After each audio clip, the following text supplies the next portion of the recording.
Good morning, y'all. Morning. So we're back today with another morning after reality recap, and we have just watched Love After Lockup. This was episode 16 from season 3. You ready to get into it? Before we do, leave a comment, like the video, tell us what you're thinking, subscribe. Yes, please. Alright. So we're gonna start with Dylan and Heather. Poor Dylan. Okay, so it's the day after his release. The day after, Lord. He's already been through enough. So they're on their way to the DMV to get his license together. Now, mind you, they're running a little late. It looks like because Heather's getting herself together. That is why. And so they get in the car, and he expresses his concern about getting there a little late. And he says, I'm gonna be mad if we don't get there in time. And then she turns like, right, you know it's your fault, or you wouldn't have even turned and looked at him because he didn't say nothing about you. He's like, oh no, not at you. Right. He had to switch it up. Ma'am, you wouldn't even reacted if you knew it wasn't you. You know it's you. He's trying to be so careful. Yes, poor Dylan. So they get there and they are too late. Yep. And so they're having a little interview with the production team or whatever. And Dylan mentions, it was about her makeup. Right. Just a slight little something to say. He's not sounding angry about it. And then she turns again. With that crazy look. He's like, oh no, I'm just joking. He's trying to, bring it back down, but it's too late. Like, he really couldn't say nothing. Even if he wasn't joking, it wasn't bad enough for her to, react that way. When are you going to apologize? How about that? So she's mad. You do the interview. I'm going to the car. Okay, so he goes to the car to see about her. And then she's yelling at him to get in the car. It's like, just what do you do? So he obliges. He gets in the car. Production is like, we wanted to talk to you. He was like, well, you're going to have to do it from the car because I got to get in. So when he gets in, she just pulls off. Right. Bye. She being all petty. Like, and even after, she crazy. Because when she didn't want to interview, she told him, like, okay, you can interview by yourself. Then he's trying to do the right thing and go after her. And she's like, no, leave me alone. And he's still trying to go after her. Then she says, get in the car. And she still wouldn't let him do that. Like, oh, I don't know how he's not going crazy. Like, he's so, just calm and trying to figure this out. There's nothing to figure out. She's too crazy. Yes, indeed. She pull off. She's driving wild. She's trying to pull a camera off the car, telling him to take his mic off.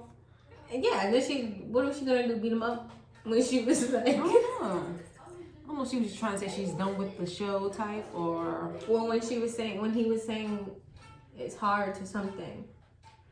Am I skipping forward? I'm gonna say it because remember he said that, this is too hard or something, and she was like, hard? You want me to show you hard? Take off your mic.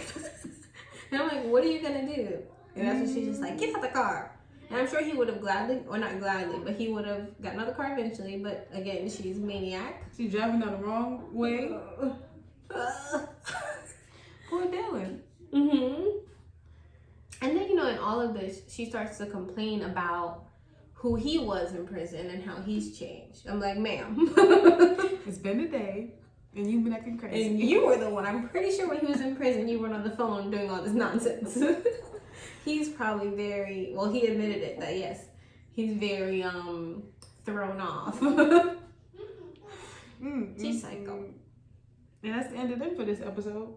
Those aren't even red flags. That's just signals. Red signals, big signals. He needs to go. Hopefully next episode, that's what he did. Call his parole officer and he switch. Yeah, hopefully have somewhere else he can go and he's not just there because, it's a living situation. Yeah. But Dylan's nice, so we'll see. Yes, indeed. All right, y'all. So next we see Quaylon and Chevelle. Let me just say, when I seen the opening scene with Chevelle standing in the doorway, that could be a meme or a GIF or something. Of her just standing there? Mm-hmm. Oh. She, oh. So you just gonna go, huh? Yes. Yes, he's gonna go. He's going. He wants to see his family. He says he wants some time to figure himself out and all. The interesting part I heard here was Quaylon said, he's a man of his word. Which word? He said too many words. I'm gonna live up to a little of this, a little of that, then you can't see I lied. Right, and I was hoping she would come at him for that, like, but she didn't really come at him for that. I mean, she said, yeah, he said you was gonna be here with us. Right, but he did admit, like, I made a promise to my mom I was gonna be up there, whatever. Like, as soon as he said that, I feel like I would have just. What about the promises you made here? Right. Or what is your word? That's what I would have said. What is your word? Because clearly no one has a clear definition. But he said out of his own mouth, I made a word to both of y'all. Exactly. That's the problem. Right. Poor Quaylon. I know that's the thing. It wouldn't be a problem if he was trying to see his family, but when he doesn't, let her know that's what he's trying to do from the get-go. Right. It creates all this. Right. But that's not how it's coming off. Like, I just want to visit them. It's coming off like, are you just visiting them or not? Yeah. And that's what she wants to. I feel like that's all she wants to know. Right. So why is this so complicated, sir? And so Quaylon gets to Texas. He has a nice greeting with his mom. She's happy to have him back. We meet his sister as well. I will say, they a little too thirsty to be pushing him off for other women and stuff. Well, I was thinking about it because I feel like it's the first thing his mom brought up. And I'm like, maybe because they figure if he can find someone out here, then he won't have a reason to go back. Like, they're just like, that's his reason to go back. So as soon as he can find someone here, he'll be set here. Yeah, but they're doing a little too much. It's like, he made this commitment to this lady. You may not like her, but dang, have some respect. Let him try and do right too. Let the chips fall where they may, but you can't be intervening like that. Right. And he came. Like, he came to visit. Right. Even if he's not staying, who knows what he's doing, but he came to, and he's trying to do the right thing. It's so weird because he's like saying like he's trying to do the right thing. He still knows he has a responsibility back in where are they? Javelis, yes.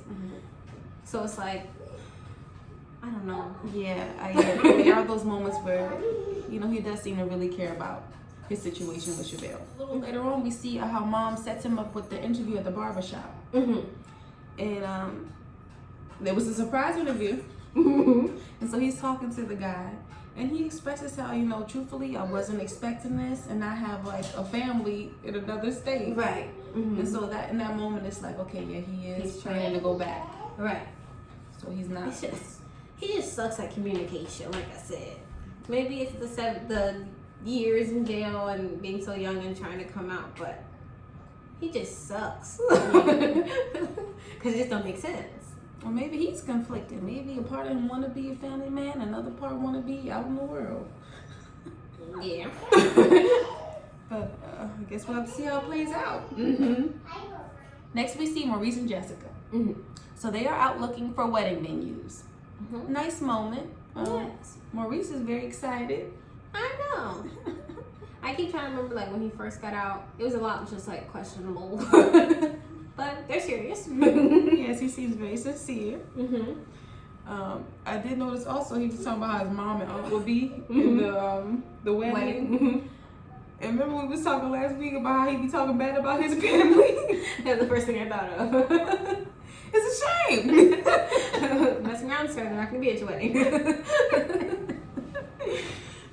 But moving right along.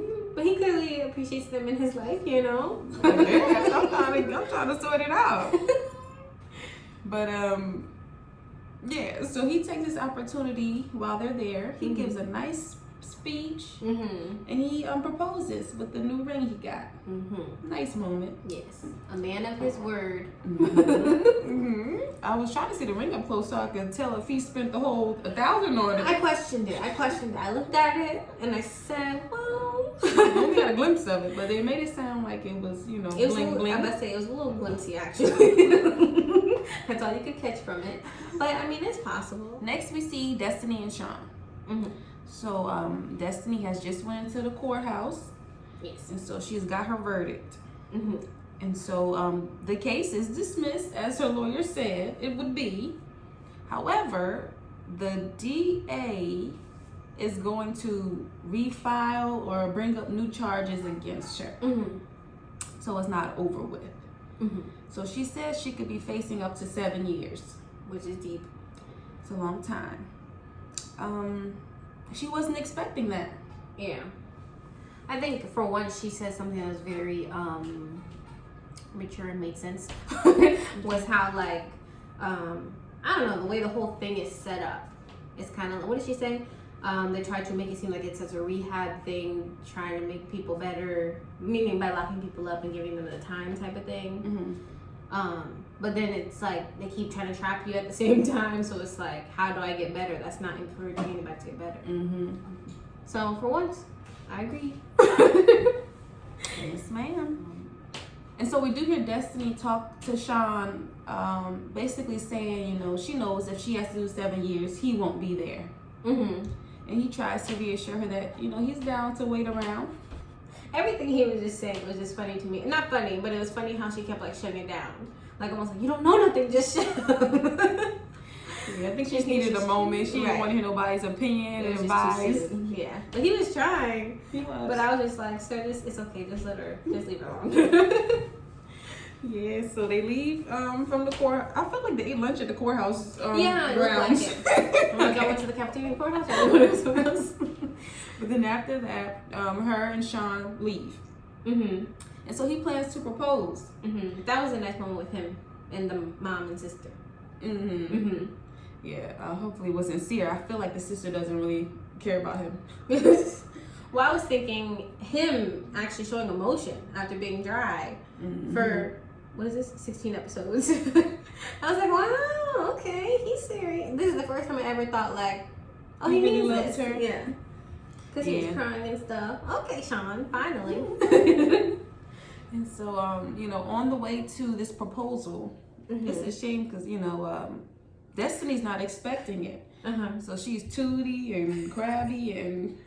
But again, you gotta excuse her. And then she just had some bad news occur. Maybe it's too soon on his part. And so, he's like, let's go to the river walk. And she's like, I don't feel like going to no darn river. We're not even in the mood to do this. But she does it. Mm-hmm. And so, while they're walking, he gets down on one knee. Mm-hmm. And she's totally surprised, of course. I feel like that was the face she made. Oh, maybe. She did something that wasn't very it was just... Maybe it was like that. I don't even remember. But that's where their scene ended. We don't know what happened. Okay, so now we see Christiana and John. Mm-hmm. Now, she's just returned from being out on the streets. Was she on the streets? Oh, that's true. That's true. Uh-huh. And when she gets there, her mom, sister, they all have an emotional reunion. Mm-hmm. And, it's sad to see, Yeah. Addiction is crazy. It's like, she doesn't want to mess up, and then she does, and afterwards she feels all this guilt and like, why can't I get it right? But for her, it seems like she really wants to get out of it, because it seems like it's so, this is going off of stuff I've seen on TV, but it seems like it was so quick for her to say, like, this is not what I want to do. You know what I mean? Mm-hmm. Does that make sense? Mm-hmm. Yeah. Like, I feel like most addicts that I've seen on TV don't quickly turn around like that, I guess. Okay. Or, like, immediately turn around. She was very instantly like, I gotta fix this. Yeah. Yeah, because she could have stayed out there longer, but something in her said, let me call John. Right. So she wants to make a change. Mm-hmm. It's also unfortunate that she's in this area, when she gets out all the time, that it's such a bad influence. Yeah. They even did mention, like, did you meet somebody at work? And it's like, oh, well, we don't even think about that. She does go to work daily or whatever it is that she could easily bump into her old habits. Mm-hmm. But, so she also understands that, she's going to have to turn herself in. Mm-hmm. So this is all just sad. Mm-hmm. As soon as John got his girl home, she's going to have to leave again. Yeah. But she seemed very, like accepting of it. I mean, like, it was gonna hurt, but she knew, like, I have to. Right. She doesn't want to get him in trouble. Yeah. So she has to face the music. Yeah. Oh. But let me say, there was a scene, I think it was towards the end of the episode, but it's like, it's almost a good thing that her mom and sister are there, because I feel like if they weren't there, John would be trying to convince her to just run away. Like, he seemed upset more like she's gonna turn herself in, instead of thinking like, oh, I know she has to turn herself in, it's gonna suck. It seemed like he was more just like, They might have been on the run. right. But her mom and sister are very encouraging of like, how many years you think you can get it? Let's get it over with. Okay. Luckily, they're there. Yeah, hopefully that all works out. John's ready to risk it all. He's ready to go back to jail if he has to, if he gets caught. So we will see. I know I noticed the sister at one point. She was like, "So we can get in trouble if she's here." Like, she ready to let that sister leave. Yes, and I was thinking maybe that's why they were trying to encourage him not to go out there and get her. So now we peep in with Tyrese for a little bit. Mm-hmm. No more Tyrese and Shonda. He's over her. It's Tyrese and Tracy. Yes. So I've concluded that Tyrese, he just wants a Woody. A hootie? You know a Woody? No. That's a white girl with a booty. Did you make this up? No. Oh. That's all he's concerned about. This is true. This is true. So he is satisfied with his new lady Tracy. But I was thinking she seems more his speed anyway. Yes. More seems like the same age range. You know. She seems interested. She's they've already clearly been together for a little bit, not just behind the phone. Right. So That's the good thing about meeting people not locked up. You can see how you vibe in real life. But then he mad at her for saying that she's been locked up before. He's like, "Stop trying to make it look like I'm looking for a jailbird." Well, sir, You might be looking for something. if the shoe fits. But that was it for this episode. So we'll have to check in next time and see if Dylan survives the car ride. If Destinee said yes to the proposal. Can I say something though? The good thing about Dylan is it's all partially on camera. They got mics. So if something does happen, it's proof he was trying to get out of this. He wasn't part of her shenanigans. Just saying. At all. He didn't feed into her aggression or anything. That's what he could have got locked up for putting his hands on her after she talking about some, take off the mic, move the GoPros. But we'll see. Yes. But that's it. So we'll see y'all next time. Okay.